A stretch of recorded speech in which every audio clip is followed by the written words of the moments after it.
sidii mas'uuliyiinta iga horreeyay sheegeen annagoo ah guddiga hirgelinta doorashada heer federaal iyo guddiga xalinta khilaafaadka waxaan maanta u nimid Garbaharey inaan hirgelinno sharcigii doorashada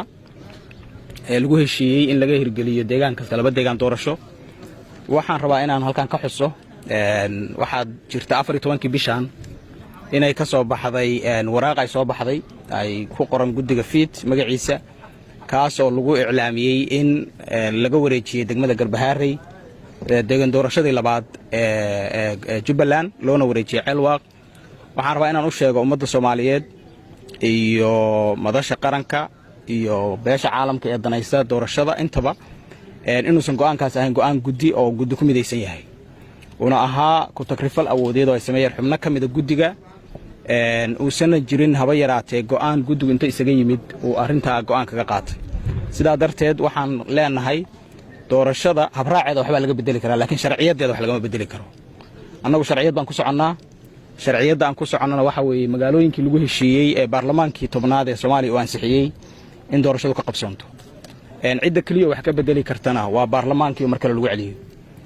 annagoo taa ka duulayna ayaa waxaan go'aansanay inaan maanta nimaana Garbaharey si aan marka koowaad sida gudoomiyaha Maxamed Ibrahim uu sheegay aan u qiimeeyno diyaar garowga loo diyaar garoobay iyo waqtiga ku bixi kara marka labaadna aan u hirgelino aan u qabanno doorashadii xubnii 16 kursi loo asteeyay magaalada Garbaharey runtii aad baan ugu faraxsanahay maanta inaan Garbaharey nimaadno waxaan rajaynaynaa muddo kooban ilaahay idanka inay si guul noogu soo dhamaato inta baan leeyahay waana ka mahadcelinaynaa mar labaad iyo mar saddexaad soo dhaweyntiina aad baa mahadsantiin salaamu calaykum deegaan doorashadii labaad loo asteeyay ee Jubbaland ee Garbaharey hadal waa intuu gudoomiyaha sheegay iyo Cabdiweli my colleague annagoo ka duulayno heshiiskii wadar ogolka ahaa oo parliamentarianka ahaa oo ma aragtay loo asteeyay Garbaharey inay tahay deegaan doorashadii labaad inay ka qabsoonto 16 kursi yaallo waxaan kaloo adkeenayaa go'aankii warqadii oo Cabdiweli ma aragtay sheegay warqadaas ma ahayn warqad loo wada dhan yahay waxay ahayd ku takrifal awood guddiga fiid annagana waxaan ilaalinaynaa hanaanka iyo hufnaanta doorashada loo iclaamiyey anagoo ma aragtay ka duulayno waajibaadkeennana aan gudanayno in ma aragtay aan ilaalino aan ma aragtay aan xaqiijino in doorashada sida lagu heshiiyey heshiiskii 17 of September inay isku si ay ugu dhacdo dalka haddii ay wax iska bedelayaanna marka inay noqoto mid parliamentarian ah السلام عليكم ورحمة الله وبركاته maanta waxaan magaaladan ku nimid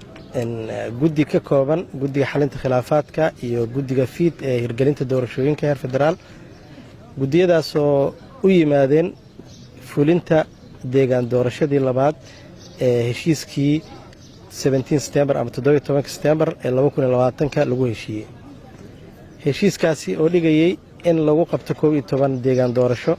sida og tahayna ilaa haddeertaan la qabtay oo ama laga qabtay ilaa 10 deegaan doorasho meesha harsanna ay tahay maanta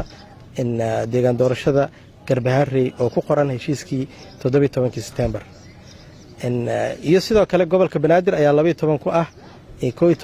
12 deegaan doorashadooda